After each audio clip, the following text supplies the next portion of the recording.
Welcome, everybody, to the latest edition of the Bullpen with Adam the Bull. It's a new thing we're doing.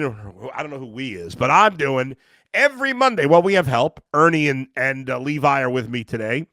And every Monday from now until I have my surgery in a month, and then after that, for the foreseeable future, every Monday I'm going to put out a podcast in which you get to ask questions about anything you want, even if they're not sports related.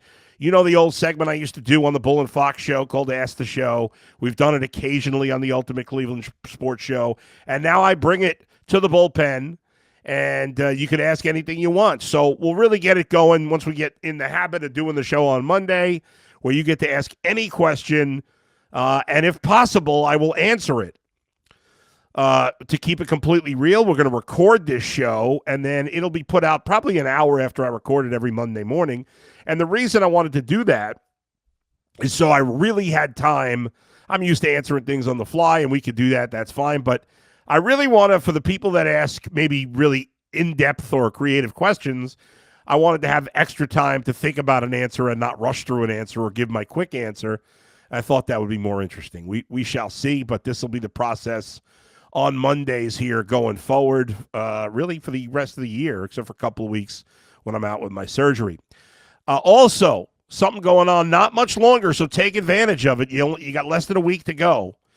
Bet Rivers and the Bullpen are giving away our first bonus bet of the year to all the Bullpen listeners. You see it right there on the screen below me. From now through February 22nd, again, right around the corner, that's Sunday. Go to your Bet Rivers Ohio app and enter the code ATB202 to get a $10 bonus bet at Bet Rivers. That code again is ATB202. Available only in Ohio, must be 21, eligible players only. Gambling problem? Call 1-800-GAMBLER. You may notice I'm battling the back end of a cold here. It's been a den of sickness. My son got strep throat the end of last week. He's doing better. I caught a cold, somehow didn't get the strep throat, but I'm on the back end of it now. So a lot to get to. And on Mondays, in addition to your questions, we'll talk about the highlights of the weekend. And right now, the biggest story, it's funny. You think about, well, football is over and maybe the football talk will die down, but it really never does. Football has become pretty much a 24/7, 365-day-a-year sport. Yeah, there's some times where it's a little slower than others. From the end of the season until free agency starts, you got about a month, a little more than a month. Although next year, unless they move free agency back, the Super Bowl is the latest ever. It's the Sunday of President's Day weekend next year, which would have been this week. I think it's the 14th. I can't remember the exact date, maybe the 12th, but it's whatever that President's Day Sunday is next year will be the latest Super Bowl ever. But there's coaching hires, there's Senior Bowl, there's the Combine. The Combine's coming up later this month. Zach Jackson, who covers the Browns, of course, for The Athletic and has been a regular contributor to the Bullpen podcast, he will join me live from the Combine. So stay tuned for that. And we'll have some other interesting things along the way. The final three candidates, according to multiple sources, including another contributor to the Bullpen, Mary Kay Cabot, the Browns are down to three choices. Texans passing game coordinator Corey Unlin, Browns linebacker coach Jason Tarver, and Falcons passing game coordinator Mike Ruttenberg. Two of those three guys, Ruttenberg is the only one that does not have defensive coordinator or coordinator experience. The other two do. Interesting that Unlin is on the offensive side of things. Tarver obviously has been here as the main guy under Jim Schwartz, one of the guys.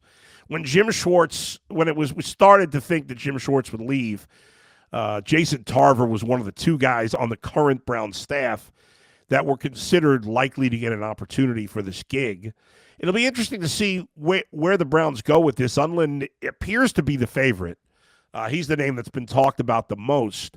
But Tarver has the Browns have a number of players on defense who are not happy that Jim Schwartz is gone, certainly led by Myles Garrett. Remember his Instagram post after the way things went with the coach hiring.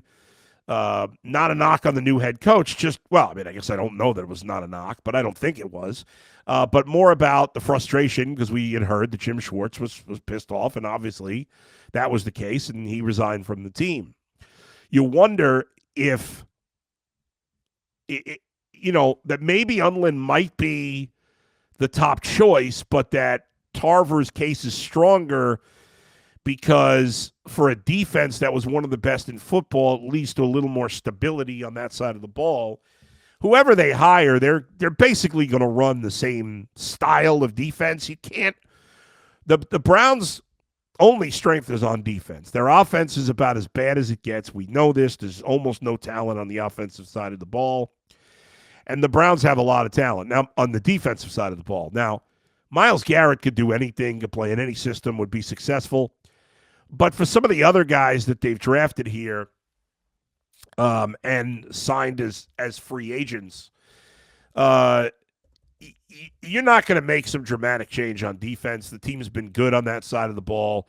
It frankly would make no sense to do that. So hopefully that will be the case. You look at a guy like Mason Graham, for example, who you took with the 6th pick in the draft. You look at Devin Bush, who's a free agent. I'm sure the Browns would like to bring him back. You look at Tyson Campbell, who the Browns traded for, trading Greg Newsome straight up this past season.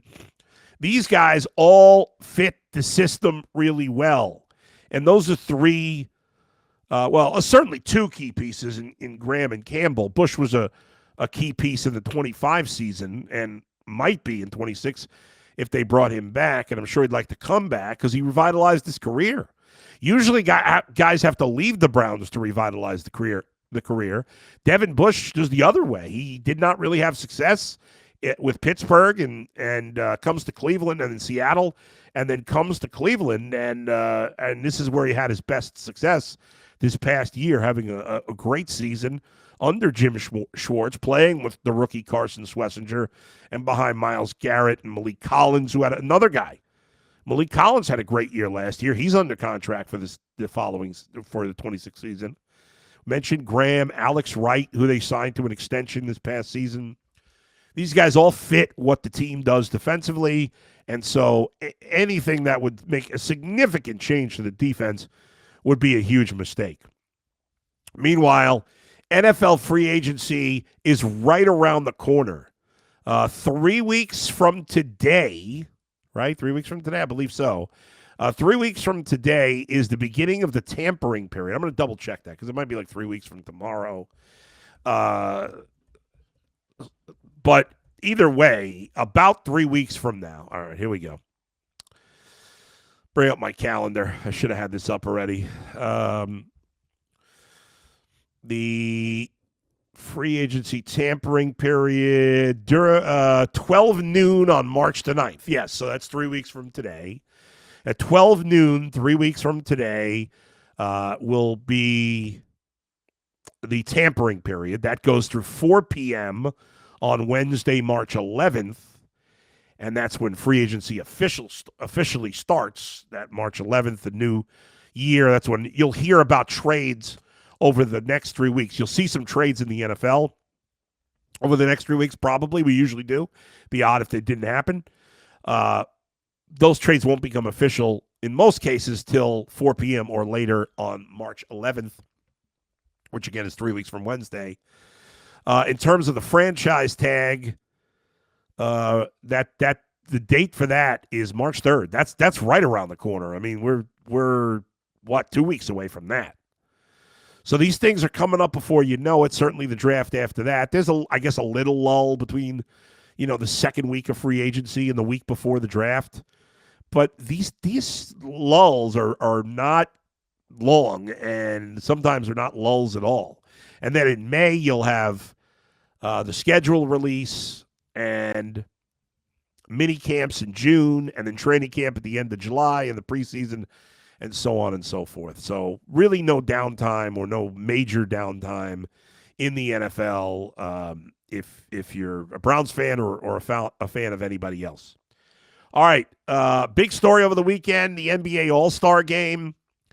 We've been talking about for years what a joke the NBA All-Star Game was, And I think a lot of people expected more of the same. Now, I was optimistic. They announced, and it was not made a big deal. I think everybody thought it would be nothing with nothing, that they were going to play USA versus the world. And if you didn't pay attention to the NBA All-Star game yesterday, here's what they did.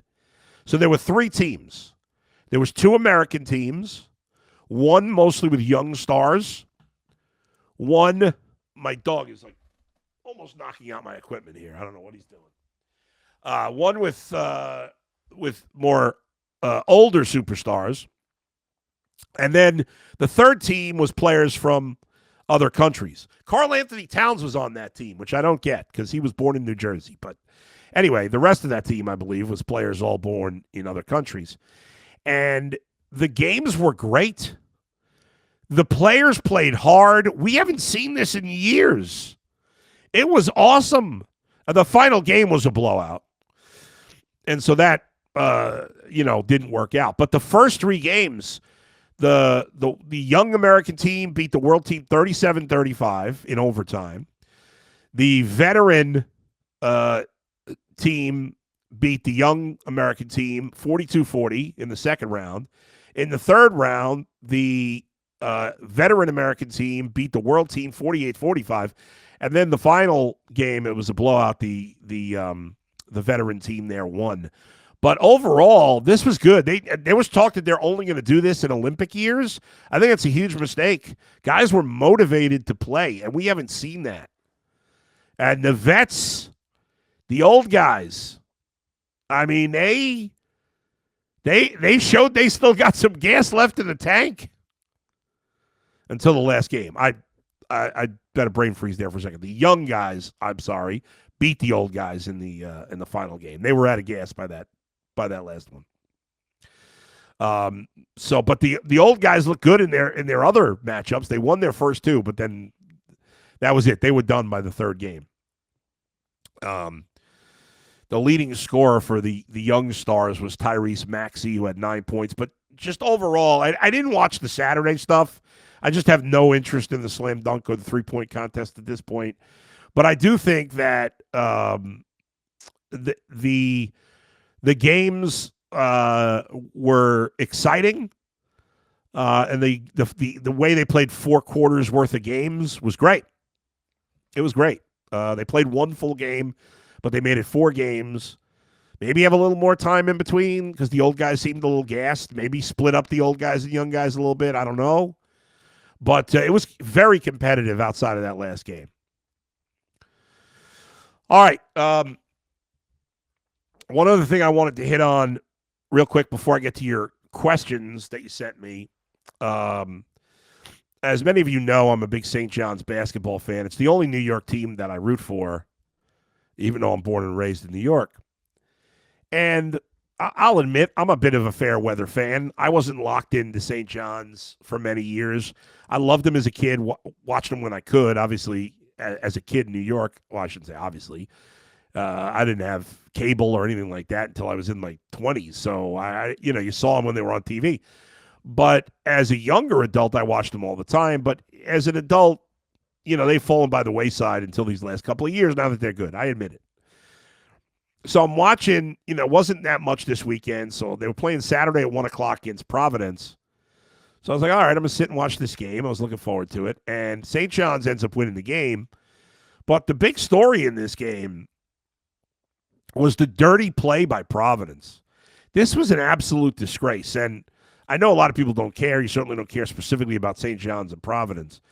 But to me, there has to be some suspensions off of this. There was a huge brawl in this game. And there was a cheap shot that the Red Storm's best player, Zuby Ejiofor, big guy, probably be a bench player in the NBA at some point. I see people he's being projected as a second-round pick in the NBA. I bet you he does something. And he got fouled and with a cheap shot, but the real foul was Bryce Hopkins, who played for Providence last year. The fans there hate him because he left and went to St. John's. He was getting booed the whole game. That's fair. You want to boo the guy? Who cares? None of this. They're kids. They're not kids. They're adults. They're getting paid. You want to boo Bryce Hopkins, St. John's, whatever. I don't care as long as it's within good taste. But he gets shoved on a play. And, of course, the article I'm reading doesn't say the name of the player who shoved him. I don't understand how you don't have the name of the guy. But what the hell was the guy's name? Let me see if I can find it. Sellers? No. Duncan Powell. Yeah, that's the guy. This guy, Duncan Powell, got this ridiculous hairdo. He's got a bald head, but then, like, by his neck, he's got hair. I don't know what he's doing there. Shoves Bryce Hopkins in the back as he's going up to the basket. A very dangerous play. Like, this is not... listen, I love basketball from the 80s and 90s. I love myself from good physical play. You want to beat each other up? Fine. You want to let them play in the paint, which they were doing in this game? Fine. I got no problem with that. But to shove a guy in the back when he's going to the basket is gutless, wimp-ass foot basketball. And then he's on the bench waving to the crowd like a lunatic. And it's a disgrace by the coaching staff that they let him. He got kicked out of the game. Eventually, he went to the locker room. He's riling up the crowd. It's getting dangerous out there. They got to put police all over the place. I mean, so stupid. The coach just let it get out of control. And then there was another cheap shot by Providence against Ejiofor. That guy got kicked out of the game too. Disgraceful by Providence. They stink. They're an absolute shit show. And that's embarrassing what happened there. All right, let me get to your questions here. First question is from Benchwarmer Sports. Twitter is not cooperating right now. We're having problems. Benchwarmer Sports asked me, who's the worst commissioner? Good thing I remember the question.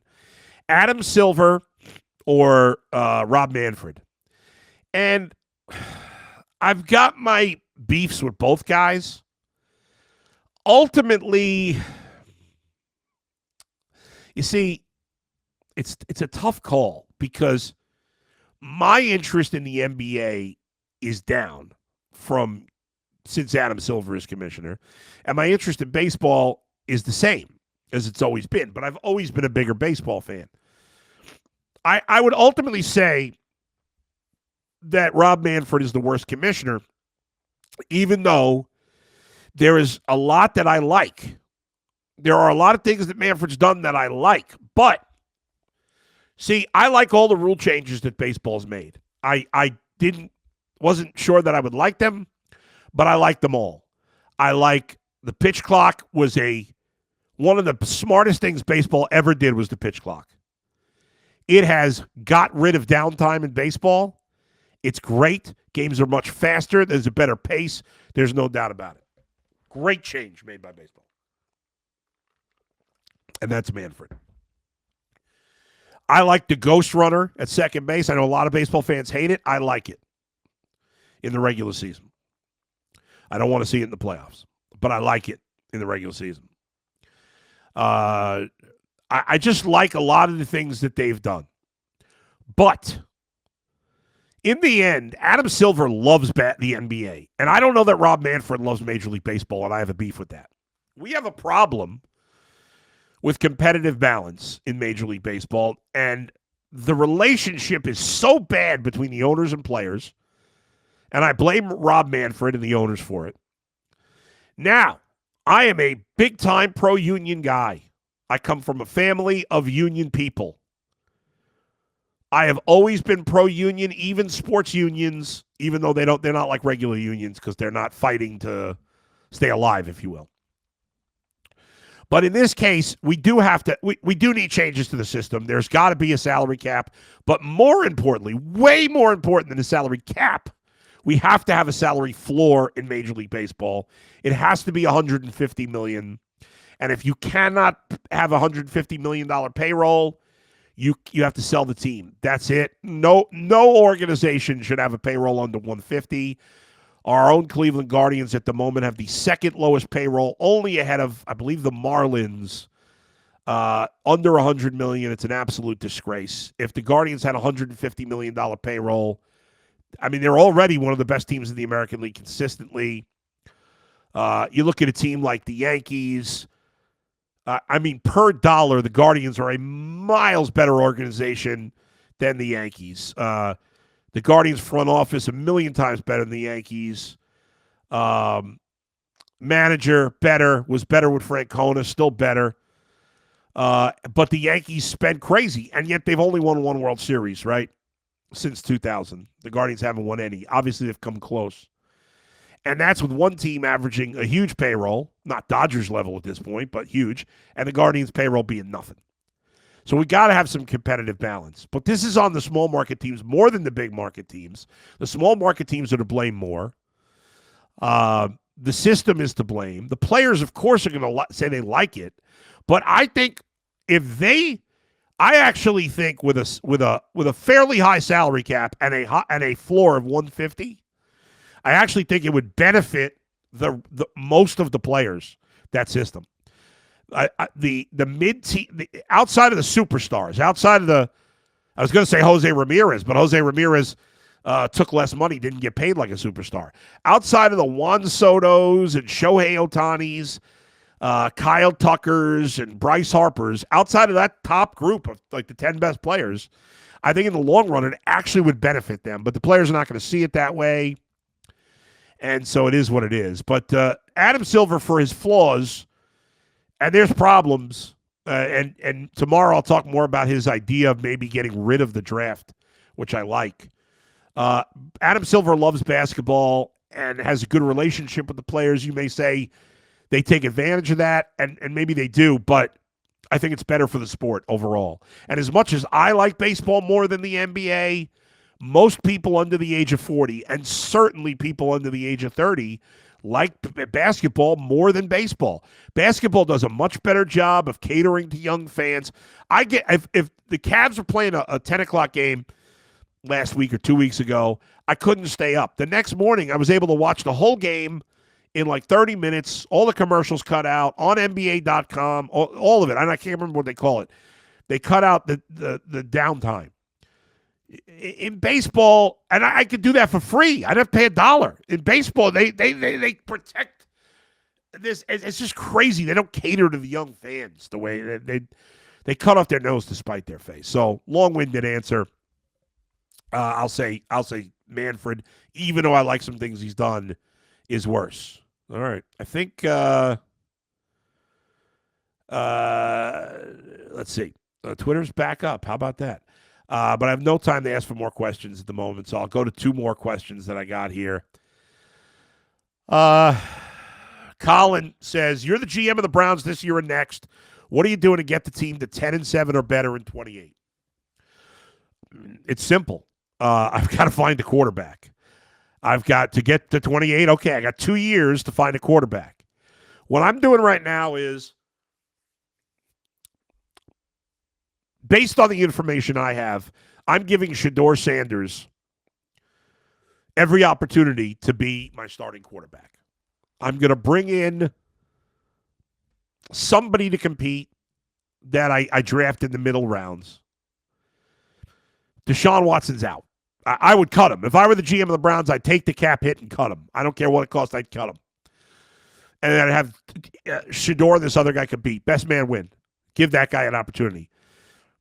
I think Shedeur Sanders has a chance to be a player. I don't even think it's a 50-50 chance. I think it's less than that. I'm not convinced he's the answer, but I'm not convinced he's not the answer. So I want to see him get an opportunity because I don't think there's a clear better option. If I did, I'd say go for it. But based on the info I have, what I know, I don't see a clear better option.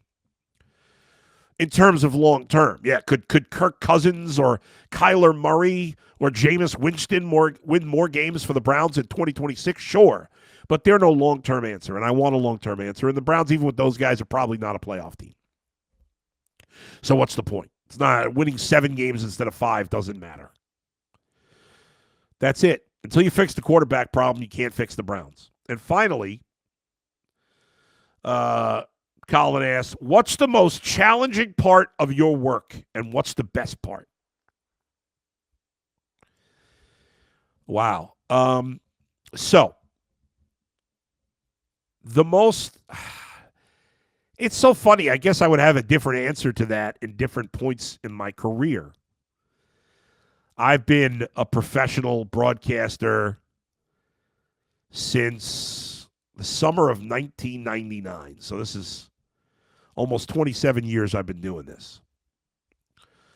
And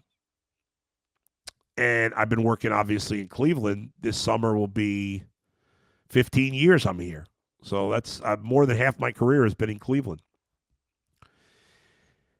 Right now, I don't find anything hard. I don't mean to sound arrogant or obnoxious. I've done it so long, it's not hard. But you know what? I guess the hard part is trying to stay relevant. Trying not to be lazy. And because, in a way, this is easy for me, because I've done it so long, I think you can get lazy and complacent and think people are always going to be there to watch you or listen to you. And if you don't remain relevant, remain with it to some degree, remain in the know and don't sound like an idiot, we all do sometimes, that's the challenging part. The hardest parts of my career were in the beginning. I was trying to get that first full-time job. That was really tough. Working crazy hours and all that shit. I'm not asking anybody to feel sorry for me, but that was tough. But the toughest part of my entire career was the first few months of COVID. That was tough. Dustin and I were doing a 5-hour show. We had most of the advertisers had canceled. So normally you do a 5-hour show, which is absurd. There's almost no 5-hour shows left in radio. Part of the reason I left the Fan is it was ridiculous that we were doing a 5-hour show. Part of the reason Dustin left also. But you do a 5-hour show, normally you have a total of 14 to 20 minutes of breaks between commercials and updates, right? Jingles, whatever. But for me, so for COVID, we went from 20 minutes of time out with a lot to talk about to COVID where we had 5 minutes maybe of breaks, including updates, and nothing to talk about. Those were dark times. The best part is all the fans I meet. That sounds phony, but it really is. That's one of the best parts. Just meeting all these strangers that come up to you and like when I hear people, I listened to you as a kid or, all these crazy things. And now they're, young adults and it makes me feel old sometimes, but that's really cool. And just, when I was a kid, I would sit at my desk playing Stratomatic and announcing the games. And now I get to do this for a living. Something I've always wanted to do. I never wanted to work a real job. I've always wanted to do this. So that's the best part. Anyway, thank you all for joining me. Again, this will become a regular thing on Monday. Thanks to Levi and Ernie for producing, and thanks to all of you for watching and listening. Please hit the subscribe button if you haven't done so already so you get alerts whenever we put out a podcast. We'll talk to you next time. Where else but right here at Bet Rivers with the Bullpen. See you, everybody.